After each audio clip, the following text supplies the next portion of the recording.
یک روز روتین صبح من چگونه است؟ خب من اینجا پا شدم، ساعت 7 بودش و خواستم برم مدرسه که امتحانو بدم. اینجا تازه متوجه شدم ساعت دیر شده و برم اینجا فوش شدم به مدرسه.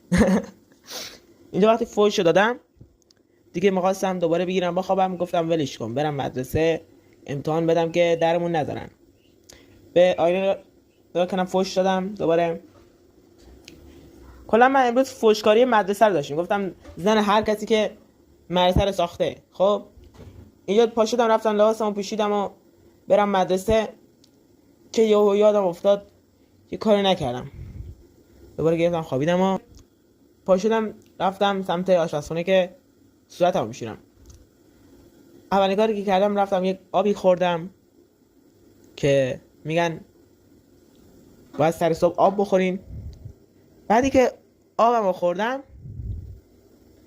با همون صورتمو شستم. میگن که سخت‌ترین کارا رو باید سر صبح کرد، منم انجام دادم. با همون صورت شسته رفتم سمت تختم. اینجا دوباره آمدم روی تخت، دوباره می‌خواستم میگیرم بخوابم، گفتم حاجی چی کاریه باشم. اینجا یکم رفتم سرم ببینم چند تا ساب اومده، دیدم 2 نفر اومده بودن و ادیتور بهم زنگ زده بود که زن کارا تموم شد بعد فرستم. داشتم باش پیام چت میکردم، اصلا رو ویدیو هم حالم نداشتم. اینجا پا شدم رفتم.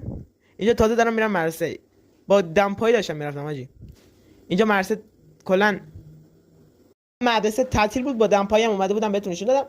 مدرسه تعطیل بود، از این حس خوبتر هست. 7 رفتم 7 تا 13 دقیقه اومدم خونه و خدا حافظ.